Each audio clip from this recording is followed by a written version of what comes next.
para a bênção para a nossa vida nessa tarde, convidando a todos para nos acompanhar no pensamento.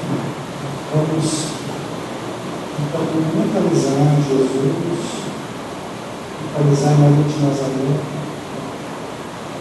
Vamos pedir, Senhor Jesus, filho amigo de todas as horas, seja conosco, Senhor, mais uma vez, nesta casa, entre nós, para auxiliar, Senhor, os teus enviados, os teus enviados, para que o nosso ambiente esteja harmonizado, esteja preparado, fluidificado para as emanações que caem de ti.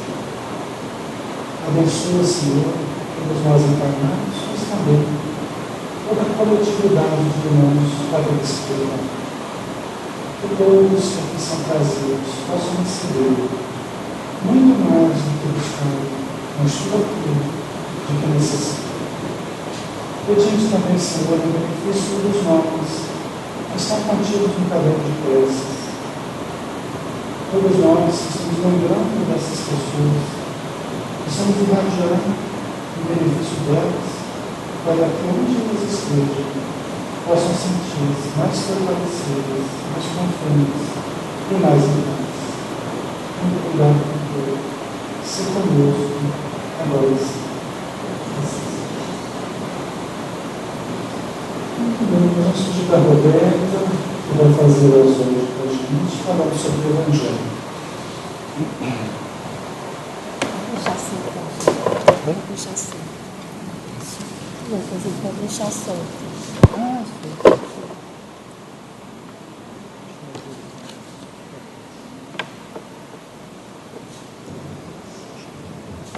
Boa tarde a todos. Hoje eu vou ler o capítulo 11 do Evangelho do Espírito, item 8, intitulado A Lei de Amor. Diz assim: o amor resume toda a doutrina de Jesus, porque é o sentimento por excelência. E os sentimentos são os instintos elevados à altura do progresso realizado. No seu ponto de partida, o homem só tem instintos. Mais avançado e corrompido, só tem sensações. Mais instruído e purificado, tem sentimentos. E o amor é o requinte do sentimento. Não o amor no sentido vulgar do termo, mas esse sol interior que reúne e condensa em seu foco ardente todas as aspirações e todas as revelações sobre-humanas. A lei do amor substitui a personalidade pela fusão dos seres e extingue as misérias sociais. Feliz aquele que, sobrelevando-se à humanidade, ama com imenso amor os seus irmãos em sofrimento.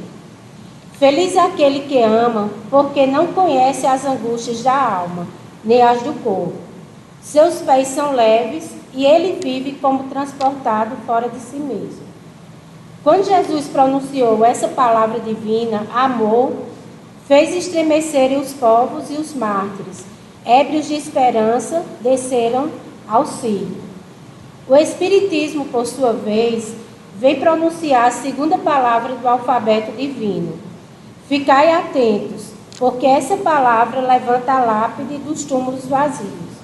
E a reencarnação, vencendo a morte, revela ao homem deslumbrado o seu patrimônio intelectual. Mas já não é mais aos suplícios que ela conduz, e sim à conquista do seu ser, elevado e transfigurado. O sangue resgatou o espírito, e o espírito deve agora resgatar o homem da matéria. Disse que o homem tem no seu início apenas instintos. Aquele, pois, em que os instintos dominam, está mais próximo do ponto de partida que do alvo. Para avançar em direção ao alvo, é necessário vencer os instintos a favor dos sentimentos, ou seja, aperfeiçoar estes, sufocando os germes latentes da matéria. Os instintos são a germinação e os embriões dos sentimentos. Trazem consigo o progresso, como a bolota oculta o carvalho. Os seres menos adiantados são os que, libertando-se lentamente da sua crisálida, permanecem subjugados pelos instintos. O espírito deve ser cultivado como um campo. Toda a riqueza futura depende do trabalho atual. E mais que os bens terrenos, ele nos conduzirá à gloriosa elevação. Será então que, compreendendo a lei de amor que une a todos os seres, nela buscareis os suaves prazeres da alma, que são o prelúdio das alegrias celestes. Então, esse texto foi escrito pelo espírito Lázaro em Paris, no ano de 1862. Então, qual o sentido da nossa vida? Como devemos entender o amor? Viver é o dom mais precioso que existe. E esse dom, ele foi nos dado por Deus. Por que ele foi nos dado? Para que a gente possa crescer espiritualmente, como espíritos. Agora, o uso desse dom é de inteira responsabilidade nossa. Ele nos deu esse dom, mas também nos deu o livre-arbítrio de como conduzir essa nossa etapa, né? Então, um dia, Simão Pedro perguntou a Jesus: Mestre, o que é vida? E Jesus respondeu: Simão, Deus é vida. E João, o apóstolo do amor, afirmou que amar é a presença de Deus em nosso coração, é a presença de Deus dentro de nós. A semana passada, Alexandre falava exatamente sobre o reino de Deus, que não é tão difícil de encontrar, que a gente não precisa ir tão longe. Esse reino está dentro do nosso coração. Por isso que João afirma que amar é a presença de Deus em nosso coração. Consequentemente, amar é fonte permanente de vida. E a gente não pode viver sem esse sentimento. A gente precisa amar. O amor é essa energia suave que a gente precisa para se alimentar e que ela nos sustenta no dia a dia. Amar é o sentido principal da vida. Basta a gente olhar a natureza. Se a gente olhar a natureza e observar direitinho, a gente vai ver o quão bela e o quão grandiosa ela é. Se a gente olha o perfume, a beleza das flores, o céu estrelado, a maravilha do mar, a gente vê que tudo foi criado por uma pessoa tão grande e com tanto amor. Porque se não fosse amor, não teria tanta beleza. E é esse amor que nos move. O espírito Lázaro, ele refere que o homem no início tem apenas instintos. À medida que ele vai ficando mais avançado, ele vai criando sensações e emoções. E à medida que ele vai ficando mais purificado, ele vai tendo sentimentos. E esse sentimento vai evoluindo até chegar a um estágio mais elevado, que é o amor. E o espírito Joana de Ângeles, ela também fala que o homem só atinge a plenitude quando ama. Então, portanto, como filhos do amor, a gente tem que aprender a amar. E esse é um exercício que deve ser diário em nossa vida. Faz-se necessário, independente do lugar onde a vida nos coloca. Seja no corpo enfermo, seja no lar carente, seja naquela família difícil. Aí está exatamente a oportunidade da gente exercitar o amor. Recomendou-nos o terapeuta do amor, que é Jesus, que a gente devia amar os irmãos uns aos outros, devíamos amar uns aos outros como irmãos. E o Livro dos Espíritos, na questão 886, vem explicar exatamente que esse amar os irmãos, amar uns aos outros como irmãos, quer dizer que a gente deve amar os outros e fazer aos outros aquilo que a gente quer que os outros também nos façam. E Jesus disse ainda: ame aos vossos inimigos. E na questão 887, Allan Kardec pergunta: esse amor não é contrário às nossas leis naturais, uma vez que a inimizade é antipatia entre espíritos? E os espíritos respondem: ninguém deve amar um inimigo apaixonado eternamente. Mas o que Jesus quer dizer quando a gente ama os inimigos é que a gente perdoe as faltas e não revide o mal a essa pessoa. Pelo contrário, que a gente faça o bem. É difícil, mas se a gente exercitar, a gente é capaz de fazer isso. E a gente exercitando o bem, a gente vai criar em nós hormônios de felicidade, hormônios de prazer, hormônios de amor, que aumentam a longevidade. E o Espírito Emmanuel, ele diz que a saúde é a plenitude da alma. E quando a gente quer revidar, quando a gente tem aquele sentimento de vingança, aquele sentimento de ódio, a gente começa a acumular hormônios do estresse. E isso vai facilitando as doenças na nossa vida. E a Joana de Ângeles, ela disse também que enquanto a gente busca e anseia por amor, a gente esquece das nossas obrigações de amar. E isso a gente vai padecendo nessa infância emocional. E essa falta de amor, essa falta desse sentimento, ele traz a gente tristeza, que se for evoluindo, ela pode chegar a uma depressão. Então, é importante a gente praticar o amor. E a prática do amor, a gente se encontra também na caridade, porque a caridade nada mais é do que o exercício do amor.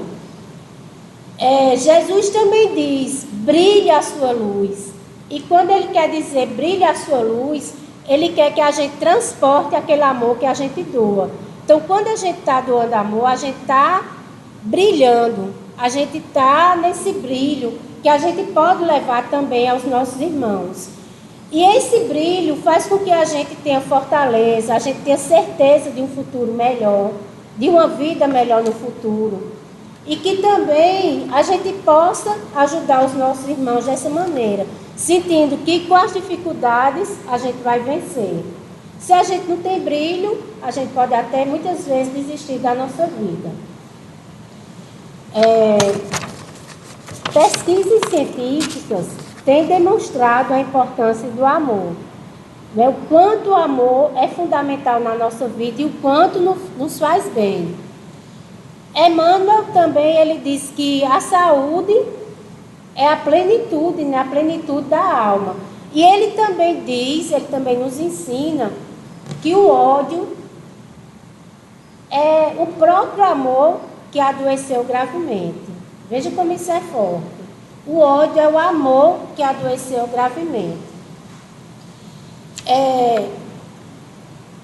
Conta Divaldo Franco, né, numa das palestras dele, que Madre Teresa de Calcutá, ela teve um encontro com Jesus. E foi um encontro muito forte. Nesse encontro, ela observou atentamente a cruz. Ela observou de uma maneira especial. E ela observando a cruz, quando ela viu os pés de Jesus, ela viu duas palavras: tenho sede. E ela se perguntou: o que foi que eu já fiz para matar a sua sede? E depois desse encontro, ela saiu do convento, foi-se andar na cidade, ia passando num depósito de lixo quando ouviu um gemido. Ela se aproximou do gemido e viu uma pessoa já agonizando. E quando ela viu a pessoa, ela envolveu a pessoa, abraçou e começou a conversar com a pessoa. E essa pessoa, que a gente não sabe se é um homem, se é uma mulher, foi narrando as amarguras que ela tinha. E a única coisa que a Madre Teresa de Calcutá pediu foi que ela esquecesse todas as amarguras que ela viveu. Que ela fosse em paz, que ela perdoasse quem tinha feito aquilo com ela. E essa criatura perguntou à Madre: qual a sua religião? A Madre respondeu: minha religião é o amor. Ela disse: qual o seu Deus? Ela disse: meu Deus é você. Porque se eu não amo você, como é que eu vou amar a Deus? E a pessoa ainda perguntou: por que ages assim? E a Madre respondeu: porque agora eu conheço Jesus. Então, quando a gente conhece Jesus, a gente não tem nem como desejar o mal para os outros, né? A gente tem que levar amor mesmo. Então, gente, essas palavras que eu tinha para trazer para vocês hoje, vamos pedir ao Pai que sempre coloque em nós esse sentimento forte que é o amor. Obrigada.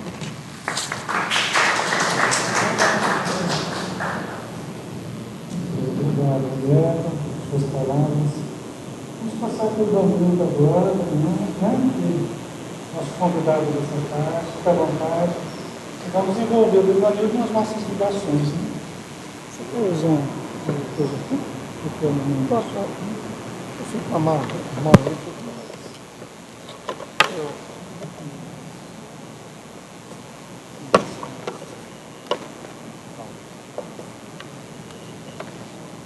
Boa tarde a todos. É uma alegria rever amigos, né, que estão.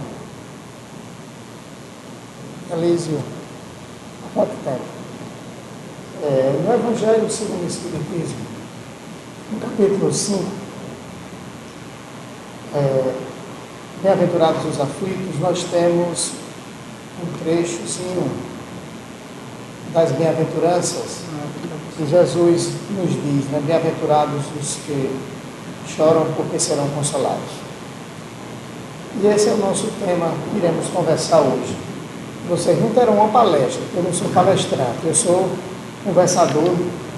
A gente fica conversando no Evangelho e vai falando um pouco daquilo que a gente entendeu do Evangelho, porque ainda não temos a condição moral de vivenciar em sua plenitude.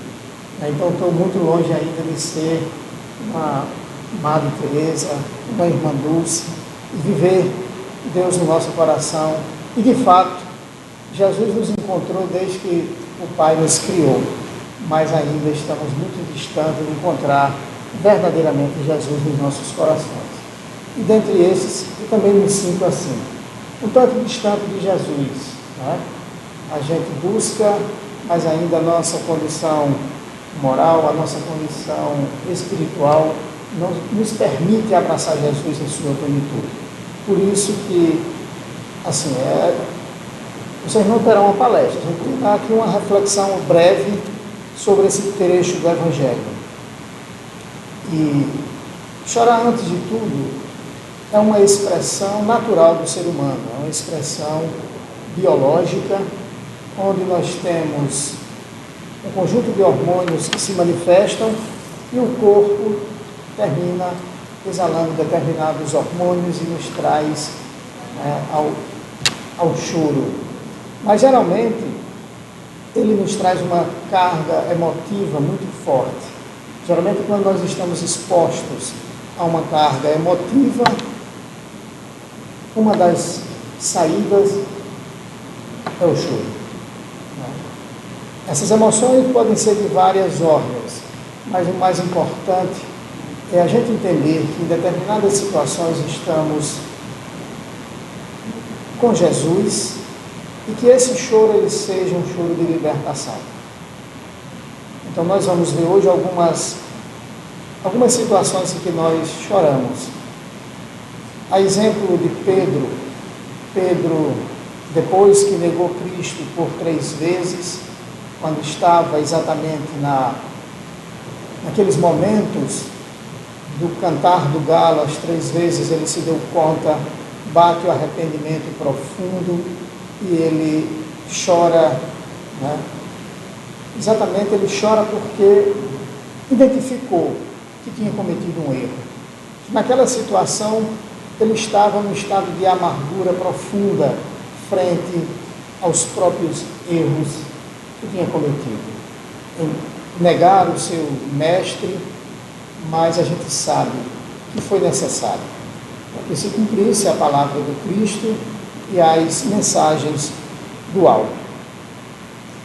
Então veja que chorar é um sinal de sensibilidade, é um sinal de emoção, é um sinal de que dentro de nós temos algo que precisa ainda de reparação, que precisa ainda de reajuste, que precisa de mudança interior.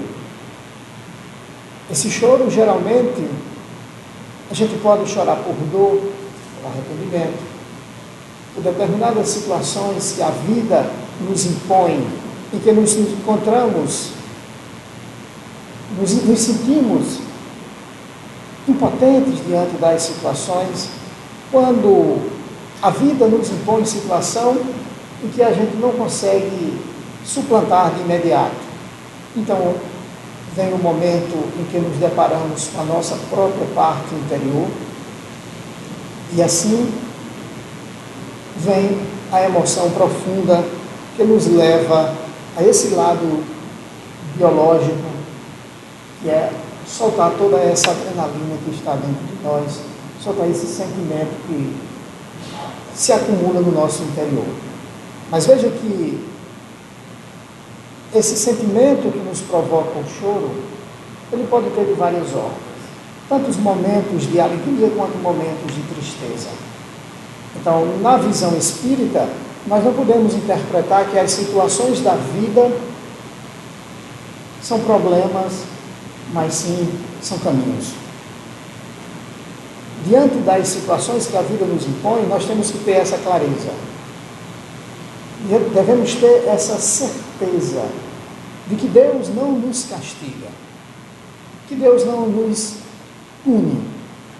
Deus simplesmente educa, Deus simplesmente nos proporciona novos caminhos de reparação e de aperfeiçoamento. Se nós partíssemos do princípio de que Deus pune, Deus não seria perfeito. Deus nos educa, Deus, como Pai, quer sempre ver o filho no bom caminho. Então, como diz no Evangelho do Cristo, lá em João, quando um filho pede um pão, qual de nós dá uma pedra, né, a seu filho? Imagine o nosso Pai que está nos céus, que é toda infinita bondade e misericórdia. Ele jamais nos daria algo para sofrimento. Mas os sofrimentos a gente tem que interpretar como sendo um momento educativo, um momento que a vida nos impõe para um caminho ou de reajustamento interior, ou algum caminho que a gente precisa passar por determinadas situações, onde o sofrimento ele é uma alavanca que nos impulsionará no caminho da reparação, do arrependimento, do reajuste, para aprendermos a lei de amor. Então, tudo que a vida nos impõe, nós não podemos culpar nada, nem jogar nada na conta de Deus. Tudo é fruto da nossa própria construção, da nossa própria realidade interior. Então, nós estamos hoje como ceareiros do Cristo, como servos de Deus, filhos nessa grande criação, nós estamos sendo hoje semeadores. Semeadores da nossa felicidade ou da nossa tristeza e do nosso sofrimento amanhã. Então, hoje nós estamos colhendo tudo aquilo que nós plantamos ao longo da nossa existência. Claro que colhemos alguns sofrimentos, algumas decepções, fruto do momento presente, da experiência carnal em que nós estamos passando nessa existência. Algumas situações nós conseguimos reparar de imediato, né? Mas nenhuma situação fica impune diante da lei de Deus, diante da lei de justiça, diante da lei de amor. Não existe punição, Deus não pune, mas a justiça divina nos cobra a reparação. Isso para quê? Para aprendermos a lei do amor. Então, dependendo do que nós fizermos nas nossas vidas, dos caminhos que nós escolhemos, das atitudes que realizamos, nós colheremos amanhã, o mais breve possível, conforme a medida daquilo que nós fizemos. Se a gente analisar qual é a lei máxima do Cristo, qual é a lei máxima que o Cristo espera de todos nós? O que é que ele nos espera? Ele diz, amar, a síntese da lei do Cristo poderia estar nessa frase: amar a Deus sobre todas as coisas e ao próximo como a si mesmo. Esse trecho vocês viram lido e comentado por Roberta. Mas observem que é exatamente essa fundamentação. Como eu posso amar a Deus? Como eu posso estar de consciência tranquila se eu faço o mal ao outro, se eu não faço aos outros aquilo que eu gostaria que fosse feito a mim mesmo. Então, quando eu faço algo que vai de encontro às leis divinas, a vida nos direciona exatamente para um processo de reeducação, para um processo de reparação e de preparação interior nesse caminho. Então, quando nós nos desviamos, a vida nos empurra, no caminho de volta. Quando a nossa rebeldia é grande, aí as palmadinhas precisam ser mais fortes, as dores precisam ser mais duras, as situações pelas quais passamos precisam ser mais fortes, para que a gente se dobre diante dos nossos próprios erros, diante da nossa condição de imperfeição, para buscar novos caminhos. Então, quando Jesus nos disse: bem-aventurados os que choram, porque serão consolados, Ele nos disse, não é que vai passar a mão na cabeça de nós, não é que vai estar passando, ou diante dos nossos erros, Ele vai estar como um pai, fazendo vistas grossas para os erros que a gente vê que os filhos cometem. Quantas vezes a gente vê uma coisa errada e a gente deixa passar para não se indispor com as pessoas, para não ter que enfrentar a realidade. Mas aquela situação de erro, mais adiante ele pede uma situação mais enérgica diante da vida. Então, quando Jesus nos disse: bem-aventurados os que choram, porque serão consolados, à vista do popular, à vista do senso comum, essa expressão adversativa parece ser um contraditório, parece ser algo que foge à racionalidade humana. Bem-aventurados, quer dizer, serão felizes, serão alegres aqueles que choram. Olha que coisa mais sem sentido. Você é feliz porque chora. Mas observe que vem a expressão seguinte: porque serão consolados. Serão consolados pelo próprio processo educativo que a vida direciona, que a lei divina nos proporciona. Então, se nós estamos hoje passando por qualquer dificuldade, por qualquer problema, por qualquer situação, nós temos que ter a certeza de que estamos no caminho certo. Porque a vida não nos impõe situação que nós não estejamos numa situação de merecimento. Porque tudo está no lugar certo, tudo está na dosagem certa. Simplesmente a nossa ignorância, a nossa rebeldia não permite que vejamos isso como o momento correto. Então, é muito comum a gente se revoltar diante das experiências que a vida nos impõe, nos revoltarmos quando passamos por determinados momentos de dor. Mas para o Senhor, por que comigo? Logo eu, que sou tão bonzinho, Porque a gente é benevolente com nós mesmos. Nós somos benevolentes com nós mesmos. Mas somos cruéis, somos ditadores, somos verdadeiros atrozes com os outros. Quando o erro é meu, não, é porque você tem que ver, Alexandre. A situação a gente explica, não, porque sempre tem algo que justifique o nosso próprio erro. Quando o erro é no outro, não, é porque ele é. A gente faz uma lista de adjetivos que desqualificam o indivíduo. Geralmente, desqualificamos. Quando é conosco, a gente quer uma benevolência divina, a gente quer tolerância, a gente quer tudo que é de melhor. Mas para o outro, não, fulano é isso, fulano é aquilo, fulano, a lista é grande. Sempre é assim, porque é natural ainda da nossa condição moral. Porque ainda somos espíritos em erro, espíritos que não aprendemos a amar em plenitude como Cristo nos pede.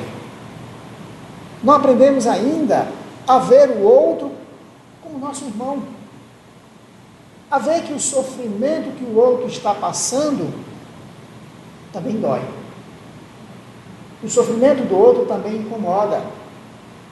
Mas quando é próximo de nós, a gente sente com mais peso. E assim vem.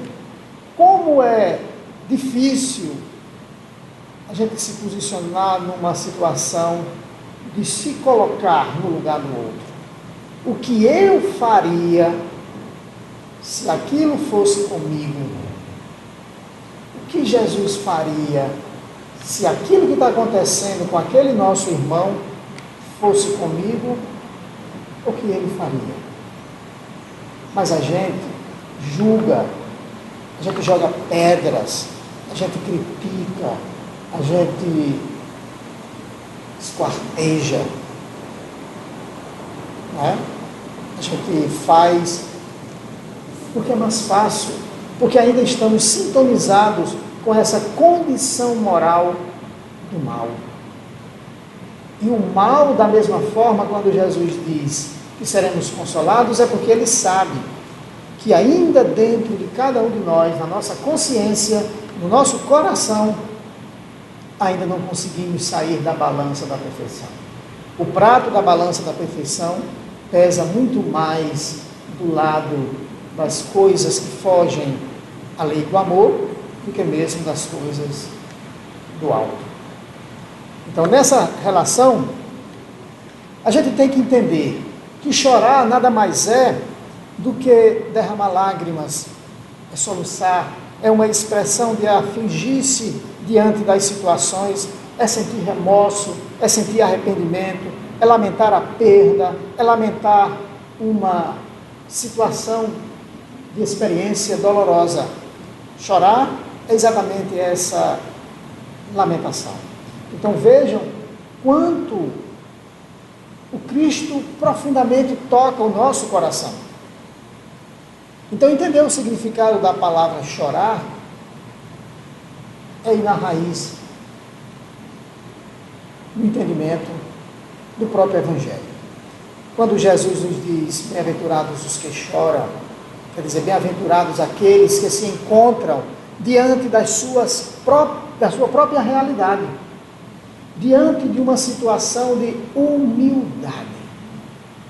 Porque a humildade é conhecer-se. Ser humilde é saber de si mesmo. Ser humilde é você conhecer profundamente quem você é. E só é humilde aquela pessoa que faz um levantamento profundo das suas próprias condições espirituais. É saber que, em determinadas situações, nós somos o que somos. E só expressamos aquilo que nós somos. Jamais eu posso dar a alguém algo que eu não tenha dentro de mim. Então, observem que eu preciso mudar a minha própria condição espiritual. E para mudar a condição espiritual, eu tenho que reconhecer, eu tenho que meditar, como disse Santo Agostinho no Evangelho, quando ele nos diz: fazei como eu fazia ao final de cada dia. Ao colocar a cabeça no travesseiro, analisar o que eu fiz naquele dia e buscar entender o que eu fiz de errado. Coisas que fogem ao nosso controle, porque ainda somos como Paulo de Tarso dizia: eu quero fazer o bem, mas o mal que existe em mim ainda prevalece. E se nós não tivermos a humildade de reconhecer nós mesmos, de reconhecer que situações, que valores, que defeitos, que virtudes eu tenho, eu jamais vou ter condição de me trabalhar espiritualmente. E aí puxa para uma outra coisa, que é a questão do trabalho. Do mesmo jeito que o choro nos traz renovação, uma das grandes ferramentas que a lei divina nos deu é a lei do trabalho. Porque é através do trabalho que nós reparamos que nós trabalhamos o nosso lado interior. Então, como eu posso crescer espiritualmente se eu não trabalho em mim mesmo? Trabalhar as nossas más inclinações. E para isso eu preciso reconhecê-las. Fazer um grande registro meditativo. Que defeitos eu ainda tenho? Que valores morais eu já consegui amalhar no meu ser? Que valores éticos eu já consigo expressar, eu já consigo colocar em minha vida? E tantos outros que a gente ainda não tem. Então, para se trabalhar interiormente, a gente precisa vencer a nós mesmos. Para vencer a nós mesmos, nós precisamos nos reconhecer, ter humildade e reconhecer quem verdadeiramente somos. É como se a gente tivesse dizendo assim, Santo Agostinho nos pede que façamos um verdadeiro inventário da nossa própria personalidade. Quem somos? Quem eu sou? Não é eu, carteira de identidade, mas é eu ser espiritual. E todos nós temos condições de fazer um grande levantamento de que valores morais eu ainda preciso trabalhar dentro de mim e quais são aqueles que já começam a dar frutos, que já começam a aparecer latente em cada um de nós. É como se a gente estivesse dizendo assim, olha, no momento presente, todo brasileiro é corrupto. Todos nós somos corruptos. Todos nós temos uma porcentagem de corrupção dentro de nós. Por quê? Porque somos imperfeitos. Mas nós precisamos entender isso. Nós precisamos domar essa grande força que ainda existe dentro de nós. E o brasileiro precisa, o Brasil precisa passar por essa grande experiência de suplantar a corrupção em cada um de nós. Porque se não for assim, nós choraremos lágrimas e ranger de dentes nas existências mais adiante. Porque toda a promessa que foi feita do Brasil, coração do mundo, pátria do Evangelho, correremos um risco de não se concretizar ao tempo que se espera. E o Brasil, pátria do Evangelho, coração do mundo, pátria do Evangelho, não se concretiza geograficamente, gente. É no coração dos brasileiros. É no coração, será no coração de todos nós. A pátria verdadeiramente que o Cristo nos pede é no coração de cada um de nós. Então nós precisamos exatamente fazer esse grande ajuste, e uma das grandes lições que a vida nos dá é através da dor, do sofrimento. E quando nós choramos, é como se nós estivéssemos reconhecendo a nossa inferioridade. Então, nessa situação, a gente tem que ter a consciência de chorar, mas chorar como se nós estivéssemos aos pés do Cristo. Chorar aos pés do Cristo é chorar com dignidade, é chorar sabendo que o nosso sofrimento é nossa culpa. Reconhecer e levar adiante isso. Humberto Holden nos diz, Humberto Holden, que não é um filósofo, mas não é espírita, mas pelo pensamento que ele expressa, é tão próximo que a gente diz assim, rapaz, aqui, esse escritor é espírita. E Humberto Holden, ele nos diz um pensamento que é bastante interessante, que toda tristeza, ela é sobreposta a uma percentagem de alegria. E toda alegria tem uma expressão da tristeza.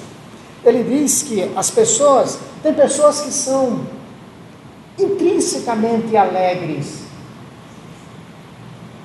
e que essa alegria, ela perpassa toda e qualquer sofrimento presente. E tem outras que são pessoas eternamente tristes. Você chega perto de uma pessoa que ela é triste e passa tristeza para você. Tem aquelas outras que são pessoas alegres e passam alegria para você. Não é? Eu tive uma aluna que eu chegava para ela e dizia assim, quando ela chegava, o estado de espírito dela alegrava o ambiente. E eu dizia assim, menina, fica séria. Porque perto de você eu não consigo parar de rir. Porque ela era tão sorridente, tão alegre, tão espiritualizada, que ela passava aquilo para a gente. Né? E a gente ficava alegre perto dela. Enquanto tinha pessoas que são extremamente tristes. Chegam perto da gente, chega a dar depressão na gente. Né? Que você diz assim, mas olha, Alexandre, hoje eu estou com dor de barriga. Aí ele diz, ah, não, mas a minha dor de barriga é maior. Eu estou com dor de cabeça, mas faz 3 dias que eu estou com dor de cabeça. Tem pessoas que são assim, né? Você diz, olha, eu estou... E a pessoa sempre tem algo pior para mostrar. Humberto Holden explica que essas pessoas são pessoas intrinsecamente tristes, que têm alegrias periféricas, são pessoas tristes em si mesmo, no seu interior, que se alegra com coisas pequenas aqui e acolá na vida. Enquanto aquelas outras pessoas alegres, são pessoas intrinsecamente alegres, que no seu ser já conseguiram amalhar a alegria espiritual, mas ainda sofre com determinados momentos de injunções da vida que lhe cobram determinadas situações. E essa aluna, quando ela chegava triste, às vezes assim, chegava triste, eu dizia, menina, eu não gosto de me ver triste. Ela dizia, mas professor, hoje aconteceu uma coisa comigo assim, assim, assim, tal. Aí ela contava. Quando ela contava, passava ali 5 minutinhos, quando voltava a alegria. E era interessante. São pessoas que jogam você para cima, enquanto tem aquelas que estão empurrando de ladeira abaixo, né? Que sempre estão jogando o lado pior. Pessoas que ainda não conseguiram encontrar em si mesmo a alegria de viver, a alegria desse grande contexto universal que é a eternidade. E chorar com Cristo é exatamente ter essa percepção de que, diante das situações que a vida nos impõe, sejamos muito tristes ou pessoas intrinsecamente alegres, essas coisas periféricas que nos acontecem vão nos fazer sofrer, mas esse sofrimento ele é temporário. Que a dor, por mais atroz que ela seja, vai passar. Que também as alegrias do mundo material, se nós não tivermos uma fé firme, uma convicção verdadeiramente no amor do Cristo e nas nossas realizações espirituais, a gente não vê alegria na vida. E amar a Cristo, amar a Deus, é exatamente ver essa grandiosidade da vida, como Roberta leu no seu exórdio, como ela comentou aqui conosco, que a vida é plena, que a vida é a melhor que nós temos, porque ela é uma construção nossa. Hoje nós estamos colhendo o que plantamos ontem, e que hoje também nós estamos plantando o que nós colheremos amanhã. Então, a gente tem que analisar que coisas nós estamos plantando hoje nos trarão amanhã choro ou alegria. O que é que nós estamos fazendo da nossa atual experiência, do nosso dia a dia, dos nossos segundos? Porque se a gente for dizer assim, é difícil a gente partir, aliás, a gente ter uma vida plena de realizações para o alto. Porque, como eu disse, ainda estamos com os pés, né, um tanto no momento presente, mas a maioria de nós estamos com os pés no passado. Vivemos um passado. Ainda não aprendemos ainda a nos libertarmos de quem somos, das amarguras espirituais que temos no passado. E a gente precisa suplantar esse pensamento. avançar. Entender que a vida não é fácil, que a vida tem complicações, que a vida é difícil, mas ela é bela. Quando nós colocamos o Cristo ao nosso lado. Então, assim, nesse pensamento didático, contraditório, que parece ser essa expressão do Cristo, a gente precisa, cara, entender que em determinadas situações nós choramos de aflição. Diante das aflições nós choramos, porque nos incomoda a paz. Quando nós sofremos, passamos por momentos de aflição, a nossa paz interior, ela é cutucada, ela é mexida, exatamente para a gente mudar de atitude. As aflições, elas são postas em nossa vida exatamente para a gente reeducar-se, para a gente reordenar o nosso condicionamento. Então, quando a gente escuta esse trecho do Evangelho das Bem-aventuranças, nós não podemos separar do Evangelho de Lucas, no capítulo 6, no versículo 25, quando Jesus diz: ai de vós que agora rides, porque haveis de lamentar e chorar. Espera aí. Agora o Cristo está sendo mais contraditório ainda. Ai de vós que rides, porque haveis de chorar. E no Sermão da Montanha ele diz: bem-aventurados os que choram, porque serão consolados. E agora ele diz o contrário, né? Aqueles que estão rindo vão. Parece ser contradição, mas não é. Por quê? Porque nós rimos daquilo que Humberto Roden chama de periféricas, as coisas periféricas da materialidade. Pessoas alegres, ou pessoas que são tristes, que encontram alegria nas coisas da materialidade, que para se sentirem felizes precisam ter sempre um carro novo, o carro mais potente, o carro mais novo, o carro mais tecnológico, uma casa maior, uma casa na praia, uma fazenda, isso, aquilo, outro. E buscam a alegria nas coisas da materialidade, nas coisas periféricas, porque verdadeiramente nada disso é importante para a gente. Porque verdadeiramente importante para a nossa vida espiritual é a nossa condição espiritual. É amalhar tesouros do Espírito. Então, se você é triste, mas você se alegra nessas coisas da materialidade, pode ter a certeza de que você está mais propenso a sintonizar com as coisas do mundo, em buscar coisas alegres na materialidade. Pessoas que são alegres em si, mas que as coisas da vida entristecem, mas na verdade chegam à conclusão de que são coisas boas, elas têm mais facilidade. Essas pessoas que são mais tristes e buscam materialidade para se alegrarem, são pessoas que estão mais propensas ao suicídio, ao uso compulsivo do sexo, ao uso de drogas. São pessoas que buscam mais facilmente buscar coisas da materialidade para alimentar coisas que ainda não conseguiu do Espírito. Então, são pessoas que sofrem mais.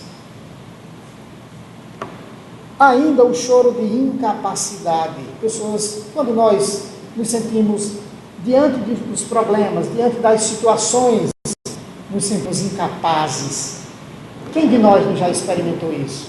E agora, o que é que eu faço? O que é que eu faço diante de tal situação? Que a gente se sente pequeno, a gente se sente insignificante diante das situações que a vida nos impõe. Esse choro de incapacidade é como dizia assim, nos livros sagrados nós temos vários trechos em que o próprio Cristo chorou. Tem vários momentos em que o Cristo chora. Cristo chorou quando soube da morte do seu amigo, do seu irmão Lázaro. O Evangelho nos mostra isso. Cristo chora na cruz, Cristo chorou no Monte Tabor, em vários momentos, mas nunca ele chorou de tristeza profunda. Ele chorou muitas das vezes porque via o sofrimento da humanidade, o que nos esperava como processo evolutivo, como situação que a gente precisava vencer. O Cristo chorava por amor, um choro engrandecedor, porque diante do grande projeto que ele tinha para cumprir, sabendo que naquele momento de Lázaro, ali era a grande expressão que ele tinha que dar do seu amor pela humanidade. Há ainda o choro de arrependimento quando nós fazemos coisas erradas, quando nós, diante das incapacidades, diante das incertezas, diante da nossa insuficiência, diante da nossa miséria espiritual, ainda cometemos erros. E quando cometemos, vem o arrependimento. E esse choro, nas palavras do profeta Jeremias, ele nos diz: não podereis eu fazer de vós como fez este oleiro, ó casa de Israel, diz ao Senhor. Então veja que Jeremias, ele nos diz: olha, nos coloquemos nas mãos do grande oleiro da vida, diante das situações em que não temos, nos sentimos incapazes, diante das situações, se coloquem nas mãos de Deus. E o que é se colocar nas mãos de Deus? É ter a certeza de que tudo vai acontecer da melhor maneira no plano divino para as nossas vidas. E sendo assim, o grande choro do Cristo, o choro de amor, né? Aquele choro pela humanidade. Quando Jesus chorou com Lázaro, pela morte de Lázaro, você vê expresso bem claro lá. Ele, quando ao chegar, ele recebe a notícia e espera para que se concretize a mensagem. Depois de 3 dias ele vai, aí chega lá, Marta corre para recebê-lo ao caminho e diz: Senhor, se tu aqui estivesse, nosso irmão não teria desfalecido. E Jesus cai em choro. Pois é, porque ele sabe, ele chorou de amor pela humanidade, porque ele tinha convicção de que naquele instante iria começar o seu missianato. Então qual é, gente, a maior expressão da mensagem do Cristo? Quando a gente vê, ele não veio destruir a lei, porque a primeira lei do Pentateuco de Moisés, os 10 mandamentos, está lá: amar a Deus sobre todas as coisas. Jesus não veio destruir essa lei, ele veio complementar, amar a Deus sobre todas as coisas, mas aprendermos a amar a Deus no outro. E como é bom, gente, no momento de sofrimento, de dor, seja de arrependimento, seja de alegria, seja de contentamento, que a gente encontra a mão amiga, uma pessoa que chega perto, nos dá uma palavra de conforto, nos ajuda, nos sustenta. Quem de nós já não experimentou a experiência, os momentos de você estar passando por situação e escuta uma palavra amiga, de conforto, de conselho, né, de incentivo, e a gente se renova. E é exatamente nesse sentido que o Cristo espera de todos nós. É uma situação de empatia com o outro, uma situação do que eu vou fazer ao meu irmão aquilo que eu gostaria que fosse feito quando eu por ali estiver passando. Então imaginem a parábola que Jesus nos contou do bom samaritano. Essa parábola do bom samaritano é exatamente o momento que ele diz: olha, faz ao outro está aqui. Está aí. Encontrando um irmão caído, ajuda, dá-lhe a mão. Ajuda de alguma maneira, para que ele suplante e supere. Não é a gente pegar, nessa parábola do bom samaritano, Jesus nos dá uma grande lição. Não é como a gente pensa assim, né? Pegar a pessoa e jogar dentro da nossa casa e tomar conta. Não, é dar o apoio, mas dar o apoio dentro daquilo que é possível. Fazendo o melhor que nós podemos naquela situação. É como se diz, hoje a gente não tem condição de pegar uma pessoa que sofre na rua e colocar na nossa casa. Porque nós estaríamos sendo imprudentes. A gente não pode pegar uma criança abandonada e colocar dentro de casa, porque você vai ser processado pela lei. Se você pegar um adulto que esteja na rua, um velho, um mendigo, e colocar na sua casa, você vai ser processado pela lei. Parece um contrassenso, mas é. Nós somos limitados nessa questão jurídica, que não podemos também ter certas situações, mas faça por aquele indivíduo aquilo que está dentro da sua possibilidade. Então, nessa relação, nos momentos de tristeza, temos que aprender a chorar com o Cristo. Lembrar que Ele nos prometeu o Consolador prometido, que é a grande consolação que nos mostra no momento presente. Além dessa realidade espiritual que Ele promete para todos nós, diante das situações de dor, de choro, de sofrimento, das aflições, nós espíritas, ou pelo menos aquele que teve a oportunidade de colocar o pé numa casa espírita, uma vez que seja, ele não pode mais negar o princípio da reencarnação, o princípio da lei de causa e efeito, o princípio da justiça divina em nossas vidas, o princípio da sucessão das vidas infinitas. Nós somos seres infinitos das reencarnações. E nós não podemos negar a comunicabilidade com os espíritos. E é essa grande consolação trazida, explicada e aprofundada pela doutrina espírita que nos traz a certeza de dias melhores. A certeza de que amanhã nós seremos melhores do que hoje. A certeza de que amanhã nós habitaremos lugares espirituais mais elevados dos quais nós não tivemos condição de pisar nas encarnações anteriores.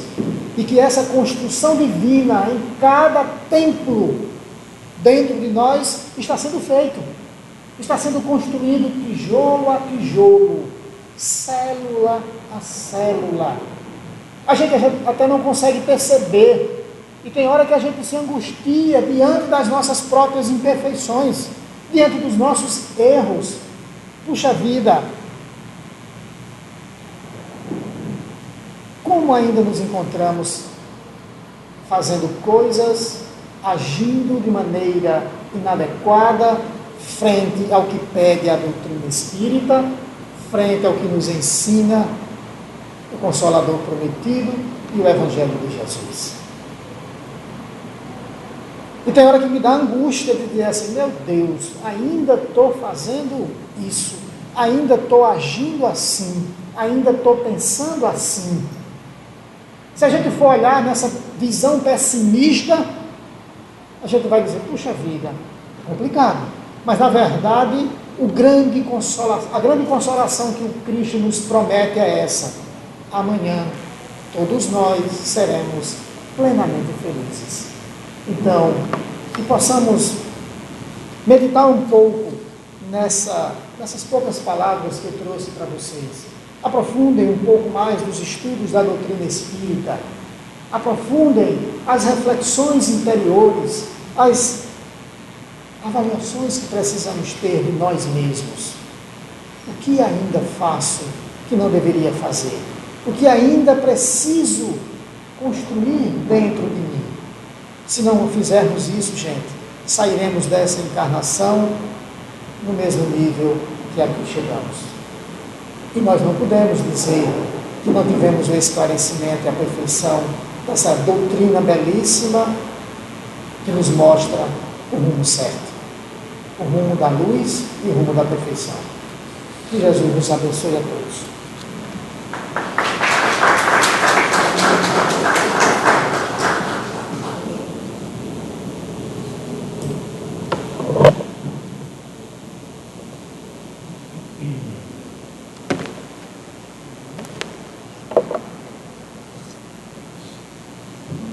Gratidão ao mundo, Jesus abençoe, que esse celebra o seu ano, a sua bênção, as nossas energias são de caminho, tá?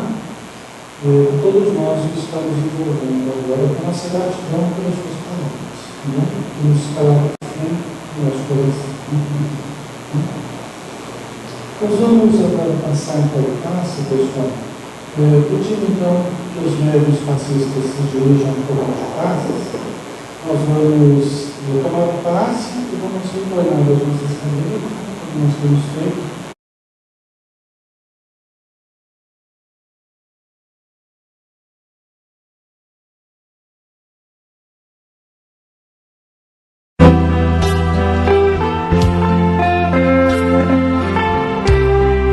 Saber pra onde vou, eis-me aqui.